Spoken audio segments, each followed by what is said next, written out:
हाय मेरे JKT and welcome to Edu Captain channel once again. तो भैया आज का जो हमारा टॉपिक है वो है रूरल डेवलपमेंट। रूरल आप सबको पता है, बचपन से पढ़ते आ रहे हो, रूरल एरिया, अर्बन एरिया, ये वो सेमी अर्बन। रूरल एरियाज की इंपॉर्टेंस बहुत ज़्यादा है, स्पेशली इन आवर कंट्री और उनकी डेवलपमेंट। ठीक है जी, गांधी जी की स्टेटमेंट है कि भैया देश की तरक्की तभी होगी जब हमारे यहाँ पर रूरल एरियाज की तरक्की होगी। हमने 5 ईयर प्लान्स के गोल्स जब पढ़े थे चैप्टर 2 में, उसमें हमने देखा था इक्विटी नाम का एक गोल था और वो इक्विटी की इंपॉर्टेंस इतनी थी कि बाकी सारे गोल एक तरफ और इक्विटी एक तरफ। दैट मींस कि अगर हमारी कंट्री की ग्रोथ हो रही है, डेवलपमेंट हो रही है और वो सारा रीजन, सारे लोग इंजॉय नहीं कर पा रहे हैं, तो उस ग्रोथ, उस डेवलपमेंट का कोई फायदा नहीं है। तो उसी नोट पे ये चैप्टर है हमारा, रूरल डेवलपमेंट। ठीक है, बहुत इंपॉर्टेंट है। जहां पर हमारी कंट्री में 2/3 of its population rural areas में रहती हो, वहां पर अगर हमारे रूरल एरियाज डेवलप नहीं है, बिलीव मी गाइस, आज भी कहीं ऐसे रूरल एरियाज हैं, कहीं ऐसे विलेजेस हैं जहां पर बेसिक फैसिलिटीज, अभी देखो आप जाओ बाहर, आप लाइट बंद करो चालू करो, बंद करो चालू करो, आपके पास ये फैसिलिटीज है। आप जो है टैप वाटर पी सकते हो, आप नॉर्मल, इतना अच्छा क्वालिटी का आता है। आपने घर में आरओ लगा रखे हैं, ड्रिंकिंग वाटर आते हैं 24/7, कहीं एरियाज में ड्रिंकिंग वाटर की फैसिलिटी अवेलेबल है। उसके अलावा रूरल एरियाज में अगर मैं देखूं तो कहीं जगह पे जो है लोगों को इतने किलोमीटर जाना पड़ता है दूर, सो दैट वो पानी, बेसिक चीज पानी ले सकें, सैनिटेशन फैसिलिटीज नहीं है, एक्सेट्रा एक्सेट्रा एक्सेट्रा। तो इसीलिए इस चैप्टर की इंपॉर्टेंस भैया बहुत सिंपैथी के साथ पढ़ना है चैप्टर, बहुत इमोशन के साथ पढ़ना। बिलीव मी पढ़ने के लिए ना जज्बा जागेगा। मेरे साथ भी ऐसा ही हुआ था। ठीक है जी, जब मैं ये चैप्टर पढ़ता हूं और पढ़ाता हूं ना, पता नहीं अंदर से एक इमोशन आ जाता है कि यार नहीं यार, पढ़ के ना इन लोगों के लिए कुछ करना है। स्वदेश मूवी देखना, पता चलेगा इसके लिए। ठीक है जी, लेकिन लेकिन लेकिन लेकिन देखो, आज का जो हमारा शेड्यूल है वो ऑन बोर्ड चल रहा है, एकदम सही चल रहे हैं हम लोग। ठीक है जी, और ये अभी तक भगवान की दुआ से जितना सोचा था वो सब हुआ है, आप लोगों का प्यार और भगवान की दुआ, उसकी वजह से। लेकिन कहीं ना कहीं ये प्यार की कमी जो है ना, मेरे को इधर दिख रही है यार। ये अकाउंट्स और इकोनॉमिक्स की महफिल में आप लोग जो नहीं जुड़ पा रहे हो ना वीडियो देखकर भी, बिलीव मी कोई फायदा नहीं है। प्रैक्टिस क्वेश्चन, सॉल्यूशंस, ठीक है जी, डाउट्स, डिस्कशंस, कैसे मोटिवेट हो पढ़ाई के लिए, क्या करें आगे, कैसे ना करें, सिलेबस कंप्लीट हो गया आगे कैसे करें, सिलेबस कंप्लीट नहीं हुआ तब कैसे करें, etcetera etcetera etcetera. Each and everything की डिस्कशन यहीं पर होने वाली है। देख लो, आप ये चैनल ज्वाइन करोगे, उसी के साथ डिस्कशन ग्रुप है, देख लो डेली के बच्चों के साथ हजारों के बेसिस पे मैसेज जो है हम जो है पहुंचा रहे हैं, आपस में डिस्कशन हो रही है। देखो भैया, सब मीम्स वीम्स भी शेयर हो रहे हैं, सब कुछ, क्योंकि यार ये बहुत जरूरी है। पेपर के टाइम पे बंदे का जो दिमाग है ना वो फटने को आता है, तो एक रिलैक्सेशन के लिए कुछ चाहिए, तो यहां पर आपको सब मिलेगा। वन स्टॉप सॉल्यूशन है आप लोगों के लिए। चलो आ जाओ, स्टार्ट करते हैं जल्दी से। हमारा रूरल डेवलपमेंट बहुत इंपॉर्टेंट है, लेकिन पता मेरे को सबसे बेकार बात इस चैप्टर की क्या लगती है, इस चैप्टर से ना आप कोई स्पेसिफिक टॉपिक नहीं लेकर आ सकते कि भाई इसी में से ही आएगा। मार्क करवाऊंगा, नो डैट, बट आप देखोगे अभी तक मैंने जितने इंडियन इकोनॉमी के चैप्टर करवाए हैं ना, उसमें से सबसे ज्यादा मार्क इसी में कराऊंगा, क्योंकि भाई कुछ स्पेसिफिक नहीं है। 3 मेजर टॉपिक्स में ये चैप्टर जो है डिवाइडेड है। सबसे पहला होता है रूरल क्रेडिट। क्या होता है रूरल क्रेडिट? देखो, गांव में काम करने के लिए, देखो सब वो काम क्यों नहीं करते हैं, वो ले देकर खेती बाड़ी पे ही क्यों आ जाते हैं, या दूसरी एक्टिविटीज पे क्यों नहीं जाते हैं, या फिर वो खेती बाड़ी में भी सक्सेसफुल क्यों नहीं हो पाते हैं? क्योंकि मेन जो वो क्रेडिट चाहिए होता है ना उनको, उस चीज की कमी है। तो सबसे पहला जो टॉपिक हम पढ़ेंगे वो होगा रूरल क्रेडिट। उसके बाद दूसरा, चलो एक बार को क्रेडिट मिल गया, लेकिन उसके बाद भी उनके साथ एक्सप्लॉयटेशन होती है, उनका माल कोई सस्ते में खरीद जाता है पूरा का पूरा। ठीक है जी, उनको लालच देकर, उनको थोड़ा डरा धमका के। तो वो एक्सप्लॉयटेशन को कैसे रोका जाए? जब उनको मार्केटिंग सिखा दी जाए। तो अगला आता है एग्रीकल्चरल मार्केटिंग स्कीम, AMS। ठीक है, उसके बाद जो आपका थर्ड टॉपिक आता है कि भाई ठीक है यार, बहुत हो गया एग्रीकल्चर, बहुत भीड़ हो गई है, इतनी एग्रीकल्चर में रिक्वायर्ड नहीं है। सबसे ज्यादा डिस्गाइज अनएम्प्लॉयमेंट एग्रीकल्चर में देखने को मिलती है, तो उनको नॉन फार्म एक्टिविटीज की तरफ भी जो है हमें एनकरेज करना है भैया, उनको दिखाना है कि वहां पर भी पैसा है, वहां पर भी जाओ। ठीक है, तो ये 3 मेजर टॉपिक्स में जो है आपका पूरा चैप्टर डिवाइडेड है, और भाई तीनों में से कोई भी आ सकता है, कोई गारंटी नहीं है। तो इसलिए तीनों को अच्छे से पढ़ना, लेकिन इंटरेस्टिंग चैप्टर है। चलो, तो real progress of India is possible when rural areas and rural people are develop so that overall growth of India could be achieve. ये मैंने बोला ही था, गांधी जी ने बोला है आपको, ठीक है जी। रूरल डेवलपमेंट का एक्चुअली में मतलब क्या होता है? देखो, रूरल डेवलपमेंट का मतलब ये नहीं होता कि वहां पर भैया इंफ्रास्ट्रक्चर बना दिया, वहां पर लोगों को एजुकेशन का सोर्स दे दिया, हेल्थ उनकी अच्छी कर दी, बेसिक सैनिटेशन फैसिलिटीज, ये वो नहीं। ये सब कुछ आता है, कोई एक चीज नहीं आती, सब कुछ आता है। हमने उनकी social as well as economic growth, socio economic progress, ठीक है जी, सोशियो इकोनॉमिक ग्रोथ करनी है उनकी। सिर्फ और सिर्फ इकोनॉमिक ग्रोथ नहीं भाई, पैसों में बड़ा हो जाए, उनकी थोड़ी सी थिंकिंग भी चेंज करनी है। आज भी कहीं गांव में जो है बच्चों को पढ़ाया नहीं जाता, फैक्ट है ये चीज। लेडीज को घर से बाहर अलाउड नहीं है, ठीक है जी, उनको वो फ्रीडम नहीं है। तो वो थिंकिंग में भी चेंज लेकर आना है। तो सोशियो इकोनॉमिक प्रोसेस होता है to improve rural development in all aspects, ठीक है। Areas that need fresh initiatives for development. अब कहां कहां सबसे ज्यादा जरूरत है काम करने की? सबसे पहले तो ह्यूमन रिसोर्स बनाओ। देखो, सबसे पहले तो उनके पास बेसिक अपॉर्चुनिटीज नहीं होती जॉब की, या फिर वो अपना कोई बड़ा बिजनेस खोल सके, कोई स्मॉल एंटरप्राइज खोल सके, कुछ भी उनके पास अपॉर्चुनिटी नहीं होती, जिसका मेजर रीजन है कि वहां पर ह्यूमन रिसोर्स अच्छा नहीं है। अब कोई कंपनी पागल तो है नहीं कि वो गांव में जाकर एम्प्लॉयमेंट नहीं करना चाहेगी जब उनको पता सस्ते में लेबर मिल सकती है, बट उनको ये चीज भी पता है कि वहां पर आपको अनस्किल्ड लेबर मिलेगी। तो वहां पर हमें जो है लेबर को स्किल करना बड़ा जरूरी है, ठीक है जी। उनके अंदर एजुकेशन इंपार्ट करवानी है, उनको बेटर हेल्थ फैसिलिटीज देनी है, तब जाकर वो एक अच्छा ह्यूमन रिसोर्स, जो हमने पिछले चैप्टर में पढ़ा था, वो बन पाएंगे। उसके बाद आता है डेवलपमेंट ऑफ इंफ्रास्ट्रक्चर। देखो, जो बेसिक जो कमियां है, ठीक है, अच्छा हमने ह्यूमन रिसोर्स बना भी दिया, फिर भी कंपनीज नहीं आएंगी वहां पर। रीजन क्योंकि वहां पर इंफ्रास्ट्रक्चर डेवलपमेंट ही नहीं है, वहां पर इलेक्ट्रिसिटी नहीं है, वहां पर बेसिक इरिगेशन नहीं है, क्रेडिटिंग नहीं है, मार्केटिंग नहीं है, ट्रांसपोर्टेशन फैसिलिटीज नहीं है। तो क्यों जाए भाई वहां पर कंपनीज, ठीक है जी? क्यों वहां पर कोई बिजनेस सेटअप होगा? नहीं हो पाएगा। तो इसलिए वहां पर हमें इंफ्रास्ट्रक्चर फैसिलिटीज जो है वो डेवलप करनी पड़ेंगी। उसके बाद चलते हैं लैंड रिफॉर्म्स की तरफ। अब लैंड रिफॉर्म्स करने की बहुत ज्यादा जरूरत, क्योंकि हमने पढ़ लिया, चैप्टर 2 में पढ़ लिया, हमने चैप्टर 3 में ही पढ़ लिया, लैंड रिफॉर्म्स करा, जमींदारी सिस्टम हटाने की कोशिश करी, लैंड सीलिंग हो गया, ठीक है जी, जिसमें वो पूरा लिमिट लगा देते थे, ठीक है। तो वो सब करने के बावजूद आज की डेट में भी एक्सप्लॉयटेशन प्रेवलेंट है, आज की डेट में भी प्रेजेंट है। और पता क्या होता है कि हमें ऑन द फेस दिख रहा होता है कि भाई गवर्नमेंट ने स्कीम ले ली, हो गया, लेकिन ये जो प्रॉब्लम है ये जड़ तक फैली हुई है और इसको जड़ से हटाना पड़ेगा, उसके लिए बहुत मेहनत लगेगी। तो वो लैंड रिफॉर्म सिस्टम की आज भी जरूरत है, और जरूरत क्या, उससे ज्यादा उसकी इंप्लीमेंटेशन है, जो कि बहुत कम होती है, ठीक है। हमने पढ़ा था सिर्फ वेस्ट बंगाल में, और आपका आई गेस केरला था, if I remember it correctly, उधर ही सिर्फ ये 2 जगह पे ही आपका अच्छे से लैंड रिफॉर्म सेटलमेंट हो पाया था। उसके बाद आता है एलिएशन ऑफ पॉवर्टी, उनको पॉवर्टी से हटाना, उनको पॉवर्टी लाइन के ऊपर लेकर आना, ठीक है जी।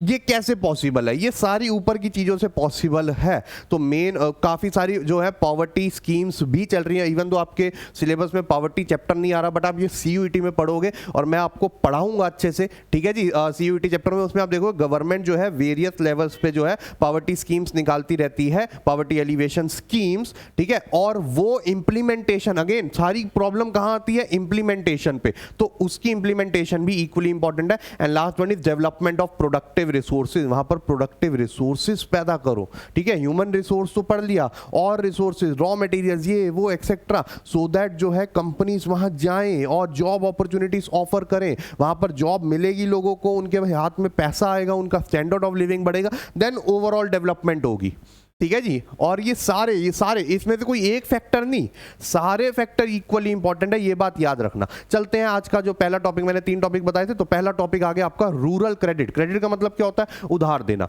ठीक है जी। रूरल क्रेडिट का मतलब हो गया रूरल लेवल में जाके, रूरल एरियाज में जाके रूरल पीपल को क्रेडिट देना, उधार देना। लेकिन ये पॉसिबल कैसे है? अब ध्यान से समझना एक बार, ठीक है। देखो, रूरल अगर आप रूरल एरियाज में जाओगे तो वहां पर आपको बैंक्स की ब्रांचेस नहीं दिखेंगे। वहां पर क्या सिस्टम चलता है उधार का? फार्मर नॉर्मली कैसे लेते हैं लोग वहां पर, कैसे लेते हैं? मनी लेंडर से ले लिया, अपने रिलेटिव से ले लिया, अपने लैंडलॉर्ड से ले लिया, इन सब लोगों से ले लिया। और ये जितने भी लोग हैं ना, ये कोई मौका नहीं छोड़ता इनके साथ चीटिंग करने का, इनको एक्सप्लॉइट करने का।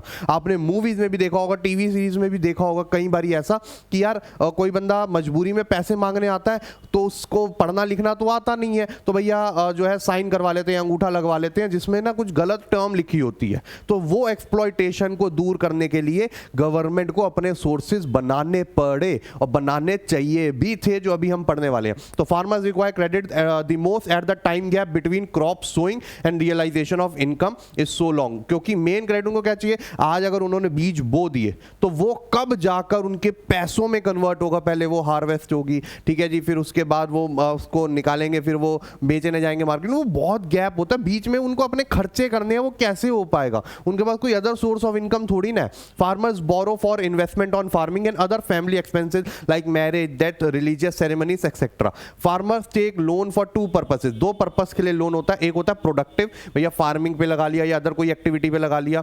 अनप्रोडक्टिव, भैया बेटी की शादी करनी है जी, उधार मांग लिया। फिर वो बाप जो है वो पूरे साल पूरी जिंदगी अपने बोझ तले जो है वो रहता है, और उधर जो है बेटी का भी अच्छा हाल नहीं हो रहा होता, उधर दहेज लाओ, ये लाओ, वो लाओ, तो वो लोन जो है वो बेकार होता है। उनको इस चीज के लिए हमें जागरूक करने की जरूरत है कि भाई अनप्रोडक्टिव पर्पस के लिए लोन ना लीजिए, ठीक है। उसके बाद आता है सोर्सेज ऑफ रूरल क्रेडिट। अब आते हैं सोर्सेज। ये देखो दो टाइप के आपके सोर्सेज होते हैं, एक होते हैं इंस्टीट्यूशनल, दूसरे होते हैं आपके नॉन इंस्टीट्यूशनल। जो इंस्टीट्यूशनल वाले हो गए वो गवर्नमेंट वाले हो गए, जिनमें प्रॉपर रेगुलेशन रहती है, देखते हैं चीटिंग ना हो। और नॉन इंस्टीट्यूशन भैया कोई निगरानी नहीं है, कोई गवर्नमेंट की रेगुलेशन, या पता ही नहीं कर सकते ना। अब मेरे घर कोई पैसे मांगने आ रहा है तो गवर्नमेंट कैसे पता लगा लेगी, और मैं उसके साथ चीटिंग कर रहा हूं वो भी जाके नहीं बता रहा तो कैसे ही पता लग जाएगा। तो ये इस सोर्स पे जो है हमें हिट करने की जरूरत है। इंस्टीट्यूशनल सोर्सेज में क्या आ जाते हैं, कोऑपरेटिव क्रेडिट आ जाते हैं, लैंड डेवलपमेंट बैंक्स आ जाते हैं, कमर्शियल बैंक क्रेडिट आ जाते हैं, रीजनल रूरल बैंक्स आ जाते हैं, government, NABARD and self help groups, जो अभी हम सारा डिटेल में पढ़ने वाले हैं। नॉन इंस्टीट्यूशनल्स में आपके क्या क्या आ जाते हैं, आपके money lenders, relatives, traders, commission agents and rich landlords, ठीक है जी। तो ये सारा आता है। अच्छा ये क्या होता है ना, ये ज्यादातर कोई अब ये जो इंस्टीट्यूशनल सोर्सेज है इनकी अपनी फॉर्मेलिटीज होती हैं, ठीक है। नॉन इंस्टीट्यूशनल वालों की कोई फॉर्मेलिटीज नहीं होती है, ठीक है। तो इस वजह से ना जो फार्मर्स होते हैं, अब उनके पास क्या कोई कोलैटरल भी नहीं है, कोई सिक्योरिटी के लिए कोई एसेट भी नहीं है, तो ज्यादातर इन्हीं के पास जाते हैं, फिर वो एक्सप्लॉयटेशन का जो है शिकार हो जाते हैं। Non institutional sources exploited farmers by charging high rate, manipulation of accounts, ये वो एक्सेट्रा एक्सेट्रा। और major breakthrough rural credit में तब आया जब 19, ये ईयर याद रखना है, बहुत ज्यादा इंपॉर्टेंट है, मैं आप लोगों को बता दूं, 1969, जहां पर गवर्नमेंट ने स्टेप्स लिए इंस्टीट्यूशनल सोर्सेज डेवलप करने के लिए, जहां पर गवर्नमेंट ने स्टेप्स लिए इंस्टीट्यूशनल सोर्सेज डेवलप्ड करने के लिए, ठीक है जी। अब उन इंस्टीट्यूशनल सोर्सेज के बारे में अगर हम पढ़ें तो आपका सबसे इंपॉर्टेंट यहां पर आ जाता है विच इज नाबार्ड, ठीक है। नाबार्ड और सेल्फ हेल्प ग्रुप ये सबसे ज्यादा इंपॉर्टेंट है, मैं आप लोगों को बता दूं, ठीक है। उससे पहले मैं एक एक का डिस्क्रिप्शन आप लोगों को दे देता हूं, ठीक है। बाकी ये इतना पूछते नहीं है, ऑनेस्टली बताऊं तो। इंस्टीट्यूशनल सोर्सेज में कोऑपरेटिव क्रेडिट क्या होता है, कोऑपरेटिव क्रेडिट होता है कि भाई एक दूसरे की मदद जब करते हैं, भैया एक कॉर्पोरेशन बना लेते हैं, ठीक है। क्लास 11th की बीएसटी में आपने ये चीज पढ़ी होगी, ठीक है। कोऑपरेटिव जो सोसाइटी होती है वो वाला, ठीक है। तो ऐसे में ये क्रेडिट कोऑपरेटिव सोसाइटी सीसीसी बना लेते हैं, जिसमें मेंबर्स जो है अपनी अपनी सेविंग्स जोड़कर जो है एक दूसरे मेंबर की हेल्प करते हैं और बहुत ही कम इंटरेस्ट रेट चार्ज करते हैं, ठीक है। आपके लैंड डेवलपमेंट बैंक्स कौन से होते हैं, लैंड डेवलपमेंट बैंक्स होते हैं जो बेसिकली आपको आपके लैंड के बेसिस पे जो है लोन देते हैं, और वो देते भी इसी पर्पस के लिए कि फार्मिंग या फिर अपने लैंड को डेवलप कर सके, ताकि वो फार्मिंग के लिए अच्छा हो सके, तो इसलिए इसका नाम लैंड डेवलपमेंट बैंक होता है। कमर्शियल बैंक क्रेडिट आपको बताइए, हमारे यहाँ पर भी जो कमर्शियल बैंक्स है वही वाला सिस्टम है, यहाँ के बैंक्स की ब्रांचेस वहां पर खोलना। रीजनल रूरल बैंक्स, वहां के अपने सिर्फ उस पर्टिकुलर रीजन के जो है बैंक्स, नए बैंक्स बना दिए जो सिर्फ उसी पर्पस के लिए काम आएंगे, ठीक है। दी गवर्नमेंट, ये तो हमें पता है। अब नाबार्ड और सेल्फ हेल्प ग्रुप सबसे ज्यादा इंपॉर्टेंट है, आता ही आता है। देखो जैसे हमें पता है कि सेंट्रल बैंक जो है वो बाकी सब बैंक्स का रेगुलेटर है, ऐसे ही नाबार्ड जो है ना ये आपको रूरल लेवल पे जाकर एपेक्स बॉडी है ये, ठीक है। मतलब ये रूरल बैंक्स का या फिर रूरल एरियाज में जितने भी इंस्टीट्यूशनल सोर्सेज है उनका सेंट्रल बैंक है। तो इसकी फुल फॉर्म क्या है ये भी याद रखनी है, national bank for agriculture and rural development. ये एपेक्स बॉडी है, जितने भी फाइनेंशियल इंस्टीट्यूशंस वहां पर हैं रूरल एरियाज में उनको गवर्न करने के लिए है। इसका ऑब्जेक्टिव क्या है, to promote health and strength of credit institutions, ठीक है। Also provide finance to non farm sector to promote integrated rural development and prosperity of backward rural areas, ठीक है जी। तो ये सब जो है नाबार्ड के फंक्शंस हैं, ये आ जाते हैं, मैं आपको बता देता हूं। अगेन नाबार्ड पे शॉर्ट नोट लिखो, ठीक है। उसके बाद आता है FHG, bank linkages programme for micro finance, एसएचजीज बैंक लिंकेज प्रोग्राम फॉर, अच्छा एसएचजी आप सब पढ़ के आ रहे हैं, सेल्फ हेल्प ग्रुप्स, ठीक है जी, जो ऐसे ग्रुप बना लेना जो अपनी मदद खुद कर रहे हैं, वो बाहर से किसी की हेल्प नहीं ले रहे। तो वही वाली बात होगी, कोऑपरेटिव क्रेडिट की तरह ही होता है ये भी, ठीक है। इसमें भी मेंबर्स जो है सेविंग्स ही करते हैं, अपनी सेविंग्स जो है पूल इन करते हैं, और जो है जिस मेंबर को क्रेडिट की जरूरत होती है उसको चीप रेट पे जो है वो प्रोवाइड करवा देते हैं। तो इसमें गवर्नमेंट ने क्या पार्ट लिया, गवर्नमेंट ने इनकी बैंक लिंकेजेस कर दिए ताकि सो दैट बैंक भी जो है अपना इनपुट दे सके इनकी मदद करने के लिए। तो poor rural households could not avail credit facilities because of no collateral, उनके पास कोई कोलेटरल नहीं होता, तो वो बैंक के पास जा नहीं सकते हैं, ठीक है जी, अपना लोन मांगने। तो SHG for rural poor marginal farmer labourers and artisans who have no access to formal banking system, pooled money from members is given to needy member at reasonable rate. एसएचजीज have helped in women empowerment, इसमें women empowerment में काफी help करी है। एक group था तनवा करके, उसके बारे में अभी मैं पढ़ाऊंगा, उसमें एक आधी बार वो भी बोर्ड पे आ रखा है, तमिलनाडु वुमेन करके उसकी फुल फॉर्म है, अभी बताऊंगा पूरा, ठीक है। तो ये वो एसएचजी से ही बना है, उसने वुमेन एम्पावरमेंट को बड़ा हेल्प करा है, और इसको माइक्रो फाइनेंस का जो है वो आपको नाम दिया गया, नॉमेनक्लेचर किया गया, ठीक है जी। तो माइक्रो फाइनेंस का मतलब ये छोटे मोटे अगर फाइनेंस चाहिए होते हैं कि भाई सीड खरीदने, फर्टिलाइजर, कोई बड़ी कंपनी के लिए नहीं होता, ये छोटे मोटों के लिए होता है, इसलिए इसका नाम दिया। तो कई बार क्वेश्चन जो एसएचजी के नाम से नहीं आता, वो आता है कि एक्सप्लेन माइक्रो फाइनेंस सिस्टम करके, ठीक है। तो वो पूछ यही रहा आपसे, ठीक है। अगला आता है problem faced in rural banking. अब रूरल बैंकिंग में क्या प्रॉब्लम आती है, रूरल बैंकिंग में आती है आपकी इनसफिशिएंसी। क्या आती है, इनसफिशिएंसी। इतने ज्यादा रूरल बैंक्स अभी भी नहीं बने, रूरल क्रेडिट सिस्टम अभी भी उतना डेवलप्ड नहीं है। इनएडिक्वेट कवरेज, जितने हैं वो अच्छे से सारे एरिया को कवर नहीं करता है, ये भी बहुत बड़ी प्रॉब्लम है। इनएडिक्वेट amount of sanction, loans properly sanction नहीं होते हैं। अगर किसी को 1 लाख का लोन चाहिए तो उसको बोलेंगे भाई 40-50 तक का ही मिल सकता है जितना आपके पास एसेट है,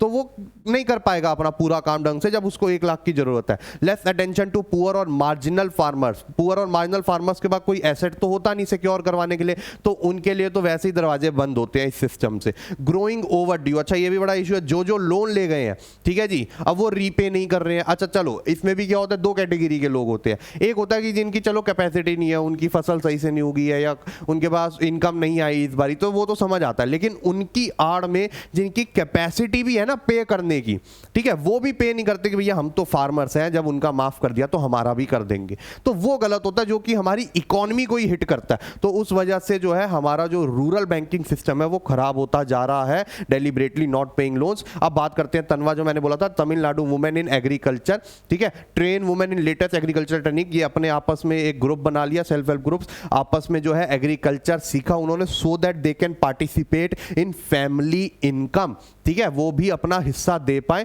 farm women groups function like SHG की तरह ही काम करता है, ठीक है। तो ये था आपका रूरल क्रेडिट। हाँ, इसमें एक बहुत इंपॉर्टेंट चीज है जो शायद मैंने अभी नोट्स में डालना भूल गया, वो है नबार्ड का आपका year, if I am not wrong 1982 है, बट फिर भी मेरे को एक बार कंफर्म करना पड़ेगा, ठीक है। बट ये ईयर मैं आपको पहले बता दूं, ये ईयर आपको याद करना बहुत ज्यादा जरूरी है, कई बारी एग्जाम में आ रखा है एमसीक्यू में, ठीक है। उसके बाद चलते हैं हमारा एग्रीकल्चरल मार्केटिंग सिस्टम। किस पे चलते हैं, एग्रीकल्चरल मार्केटिंग सिस्टम। इस बार मुझे लग रहा है इस चैप्टर से ना केस स्टडी आने वाली है, वो जो आपका 34th क्वेश्चन होता है ना, मेरे को लग रहा है सस्टेनेबल ऑर्गेनिक फार्मिंग आगे आएगा, तो उसके ऊपर ना केस स्टडी आने वाली है, मुझे ऐसा लगता है, क्योंकि मैं एनसीईआरटी में एक केस पढ़ रहा था। अच्छा, जितने भी केस स्टडीज मैंने अभी तक पीछे के देखे, या जितने भी पिक्चर बेस्ड क्वेश्चंस देखे, वो सारे एनसीईआरटी की पिक्चर उठा के डाल रहे हैं। तो भैया एक बारी एनसीईआरटी की पिक्चर जरूर करना, मैं वीडियो बनाऊंगा सारे पिक्चर बेस्ड क्वेश्चंस के ऊपर, बट एक बारी सारी एनसीईआरटी की पिक्चर्स जरूर देख जाना कि वो किस टॉपिक के ऊपर है, उसमें से ही किसी पे आने वाला है। अगला आता है एग्रीकल्चरल मार्केटिंग सिस्टम। अब क्या होता है मार्केटिंग का मतलब, क्या देखो, प्रोडक्शन तो कोई भी कर लेगा, ठीक है जी, मतलब ऐसा नहीं कि कोई भी कर लेगा, बट वो फिर भी बंदा जो है विद टाइम सीख जाता है।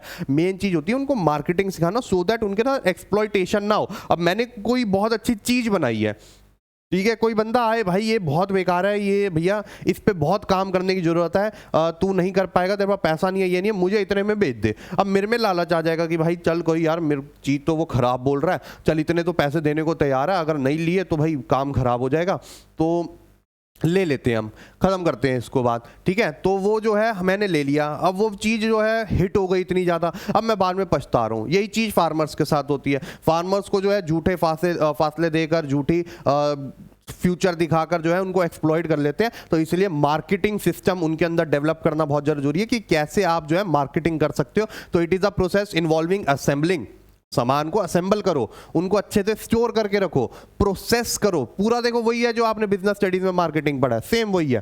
ट्रांसपोर्ट करो उसको, पैकेजिंग करो उसकी, ग्रेडिंग करो, distribution of different agricultural produce. जब आप ऐसे करते हो, देखो कहीं जो बाहर दुकानदार है उनका क्या काम चल रहा है, यही है, वो चीजें असेंबल करते हैं छोटे छोटे पैकेट में बना के, खासकर ड्राई फ्रूट्स वाले, और बेच देते हैं महंगे महंगे, और भैया पैसा कमा रहे हैं। तो ये चीज फार्मर्स क्यों नहीं कर सकते, जो हमारे देश के अन्नदाता हैं उनको ये चीज सिखानी है हमने। अब प्रॉब्लम फेस बाय फार्मर्स क्या होता है, manipulation by big traders. Big traders आएंगे, ठीक है जी, मंडी में जिनकी बड़ी बड़ी दुकानें हैं वो आके इनको जो है एक्सप्लॉइट करेंगे।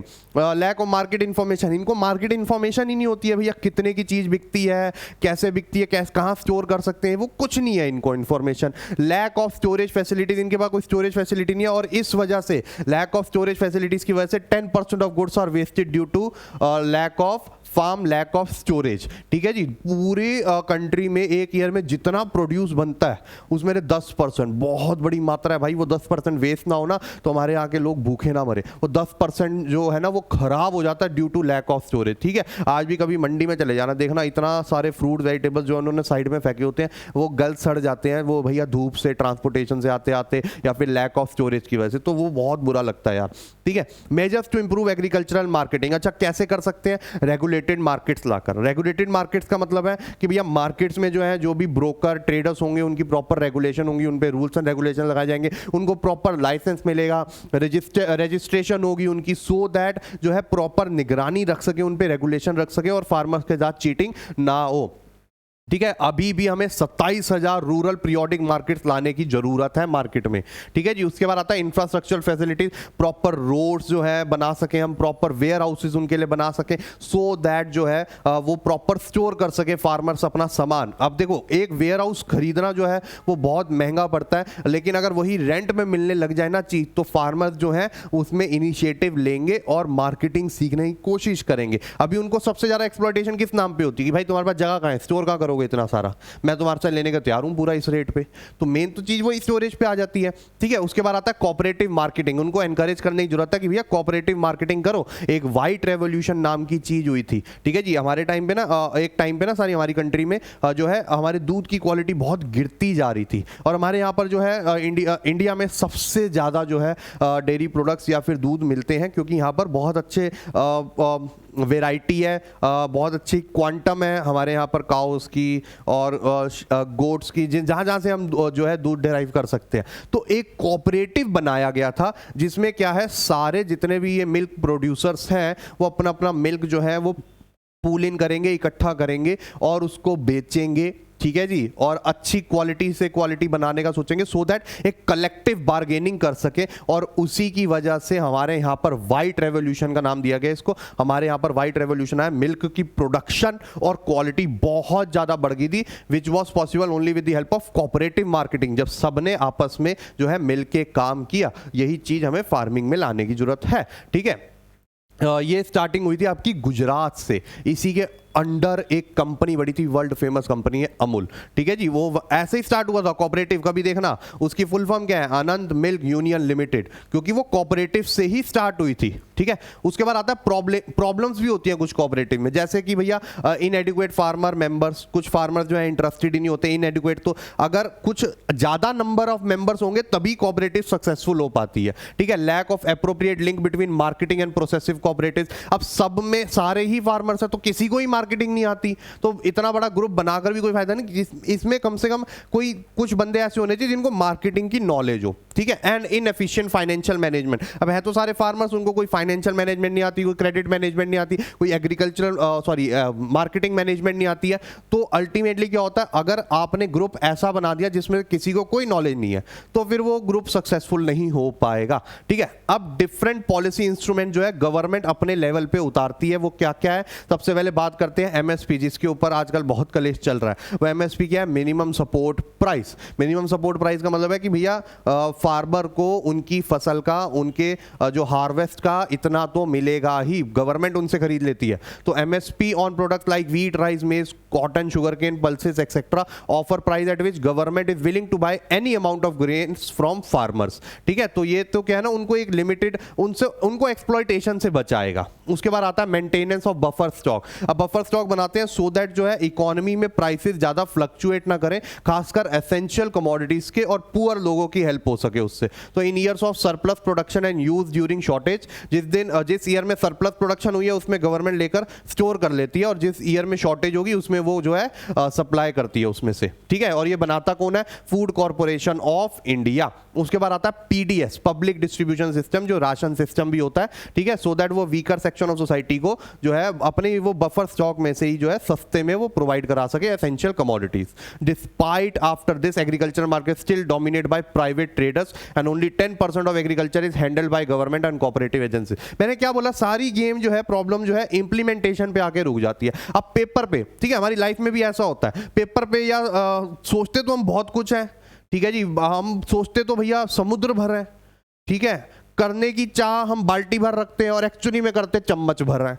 तो ये बहुत बड़ी प्रॉब्लम है, और ये प्रॉब्लम गवर्नमेंट के साथ भी है, इसीलिए जो है रूरल एरियाज की तरक्की नहीं हो पा रही है। अब इसमें एमर्जिंग ऑल्टरनेट मार्केटिंग चैनल्स आ रहे हैं which is a relief for farmers. वो एमर्जिंग ऑल्टरनेट मार्केटिंग चैनल्स क्या है? सबसे पहला हो गया ओरिजिन ऑफ फार्मर्स मार्केट। भैया ट्रेडर्स नहीं, फार्मर्स जाके खुद बेचो मार्केट में। तो ऐसी मार्केट जो है बनाई जा रही है सो दैट उनकी इनकम बढ़े, और बीच में से इंटरमीडिएट हटा के वो खुद ही बेचें कंज्यूमर को। जैसे अपना मंडी पंजाब में है, ये एक दो मंडी के नाम याद कर लेना सो दैट आप एग्जांपल में लिख सको। ये क्वेश्चन इंपॉर्टेंट है, एमर्जिंग ऑल्टरनेट मार्केटिंग चैनल्स। ठीक है, ये बहुत इंपॉर्टेंट है, हालांकि पूरा चैप्टर ही इंपॉर्टेंट है, मैंने जैसे आपको पहले ही बताया।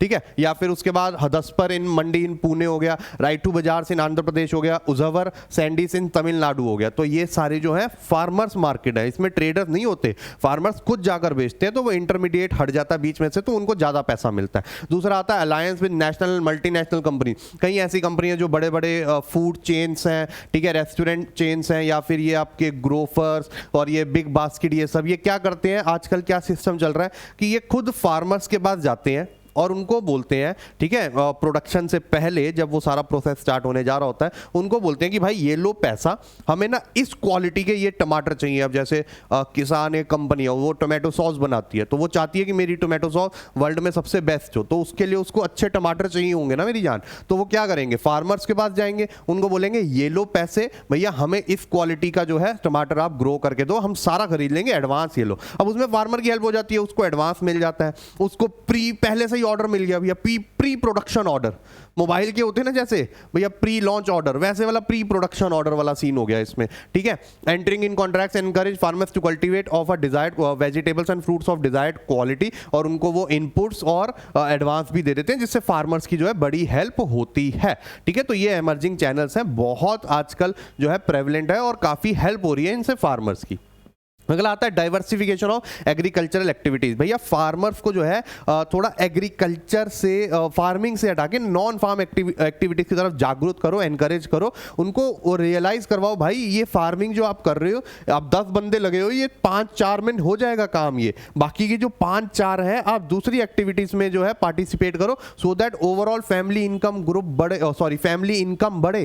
ठीक है जी, तो लेकिन वो आज भी एनकरेजमेंट नहीं हो पा रही है। ठीक है, need for diversification arises because greater risk in depending exclusively on farming. Farming में बहुत बड़ा रिस्क होता है यार। ठीक है, देखो भैया अच्छी इरिगेशन, अच्छी सपोज करो अच्छी बारिश नहीं हुई, फसल खराब हो जाती है, ज्यादा बारिश हो जाए तब फसल खराब हो जाती है, कीड़े लग जाए फसल खराब हो जाती है, तो वो बहुत रिस्क होता है उसमें। और पहली बात तो फार्मिंग में जो है पूरे साल आप एम्प्लॉयड नहीं रहते हो। ठीक है, वो बहुत ही लिमिटेड टाइम के लिए आप एम्प्लॉयड होते हो, जब आप सीड सो कर रहे हो और फिर उसके बाद हार्वेस्ट कर रहे हो, तो वही उसके बीच में दौरान जो आप खाली बैठे रहते हो आप नॉन फार्म एक्टिविटीज कर लो, ये उनको समझाना है। ठीक है, बेनिफिट्स ऑफ डाइवर्सिफिकेशन, क्योंकि ज्यादातर एम्प्लॉयमेंट एग्रीकल्चर में खारिज सीजन में आती है। ठीक है, तो इसीलिए वो जो अदर सीजन्स में जब आप खाली बैठे हो तो आ जाओ भाई नॉन फार्म एक्टिविटीज में। अब टाइप ऑफ डाइवर्सिफिकेशन दो टाइप की होती है, एक होती है क्रॉप प्रोडक्शन, दूसरी होती है प्रोडक्टिव एक्टिविटीज। क्रॉप प्रोडक्शन में सिंगल क्रॉपिंग सिस्टम, जहां पर जो है पूरे लैंड पे एक ही क्रॉप ग्रो किया जाता है, उससे उनको शिफ्ट करवाना है मल्टी क्रॉपिंग सिस्टम से। सबसिस्टेंस फार्मिंग आज भी डोमिनेटेड है। सबसिस्टेंस फार्मिंग का मतलब क्या होता है? सबसिस्टेंस फार्मिंग का मतलब होता है कि सिर्फ उतना ही बनाना जितना हमारे लिए सफिशिएंट है, हम जितना कंज्यूम कर सकते हैं। भैया अगर आपके पास लैंड है, आपके पास रिसोर्सेज है, तो ज्यादा बनाओ सो दैट मार्केट में बिके। इससे आपका ही फायदा, आपकी इनकम बढ़ेगी और मार्केट में सप्लाई बढ़ेगी तो प्राइसेस भी नहीं बढ़ेंगे, ठीक है। और अगर जो प्रोडक्टिव एक्टिविटीज में आए तो उनको एग्रीकल्चर एक्टिविटीज से other activity like agro processing, agriculture products की जो प्रोसेसिंग होती है उन एक्टिविटीज में डालना, जैसे शुगर केन से गुड़ या फिर शुगर बनाना, ठीक है। फूड प्रोसेसिंग, उसी को फूड में कन्वर्ट करना, लेदर इंडस्ट्री, टूरिज्म, इस सब में भी उनको एनकरेज करने की जरूरत है। तो अगर हम बात करें non farm areas of employment, ठीक है जी, बहुत इंपॉर्टेंट है ये वाला non farm areas of employment. अब इसमें क्या होता है? सबसे पहला आता है एनिमल हस्बेंड्री। एनिमल हस्बेंड्री का मतलब क्या होता है? एनिमल्स को जो है रखा जाता है, एनिमल्स की प्रॉपर केयर करी जाती है और उनसे जो प्रोडक्ट डेराइव होता है उसको मार्केट में सेल किया जाता है। इसको बोलते हैं एनिमल हस्बेंड्री या फिर लाइफ स्टॉक फार्मिंग, इसका दूसरा नाम है। Breeding, rearing and caring of farm animals like cattles, goats, fowls, ठीक है जी, एक्सेट्रा। इंडिया के पास सबसे ज्यादा स्टॉक है लाइफ स्टॉक का, सबसे ज्यादा यहाँ पर आपको ऐसे जानवर मिल जाएंगे। And provides alternate option to 70 million small and marginal farmers. बहुत बड़ी बात होती है भाई, 70 million, specially women. Poultry account for 58%। Poultry farming होती है ना, वो चिकन, अंडे और इन सब की, तो वो 58% है उस पूरे टोटल में, ठीक है जी। उसके बाद आते हैं डेयरिंग। डेयरिंग में होता है आपके पास डेयरिंग नहीं, डेयरिंग, ठीक है, breeding, raising and utilisation of dairy animals, जिनसे सिर्फ मिल्क या फिर मिल्क प्रोडक्ट्स आप जो है डेराइव कर सकते हो। ऑपरेशन फ्लड इसमें यूज हुआ था, वही आपका जो है व्हाइट रेवोल्यूशन जो मैंने ऊपर भी बात करी थी, started by national dairy development board, NDDP, ये याद रखना। 1970 भी याद रखना है, बहुत ज्यादा इंपॉर्टेंट है, ठीक है जी। अब 1970 में उन्होंने एक प्रॉपर मिल्क ग्रिड चलानी चाहिए थी अपने देश में, मिल्क की क्वालिटी और क्वांटिटी इंप्रूव करने के लिए एक पूरा जो है रेवोल्यूशन निकाला था, जिसका नाम ऑपरेशन फ्लड बोला गया था, ठीक है जी। और ये बहुत इंपॉर्टेंट है, कई बार आया हुआ है। Milk is pooled by different farmers and processed in marketed through urban centres. Meat, egg, wool and other by products are emerging. अब इनकी डिमांड और इनकी सप्लाई भी बढ़ती जा रही है अपार्ट फ्रॉम मिल्क, ठीक है। और ये किसने स्टार्ट करा था? डॉक्टर वर्गीस कुरियन, ठीक है। इतना वैसे नाम याद करने की जरूरत नहीं है सर, ये इतना मुश्किल नाम कैसे याद होगा, ये तो टंग ट्विस्टर लग रहा है, इतनी टेंशन की बात नहीं है, हो जाएगा, ठीक है। उसके बाद आता है फिशरीज, जो अगला होता है फिशिंग करना, वही तो catching, processing and selling of fish and other aquatic animals. वो झींगा भी होता है, खाया कभी झींगा? ठीक है, तो वो भी होता है, मैंने नहीं खाया भाई, मेरे में कुछ बोलना, ठीक है। तो fishing community regards water body as mother. 65% comes from inland sources. अच्छा, कई बार कमेंट करने को आ जाता है, तो ये जो है आपको एज इट इज याद रखना पड़ेगा, ये चीज मैं आप लोगों को बता देता हूं, ठीक है। तो 65% इनलैंड सोर्स, इनलैंड जो वाटर है, और 36% जो बाहर ओशियंस और सीज हैं उनसे डिराइव करी जाती है टोटल फिशरीज। उसके बाद टोटल फिश प्रोडक्शन जो है वो सिर्फ 0.8% ऑफ टोटल जीडीपी है, जिसमें सबसे ज्यादा देखने को वेस्ट बंगाल, आंध्र प्रदेश, केरला, गुजरात, महाराष्ट्र और तमिलनाडु में देखने को मिल जाता है।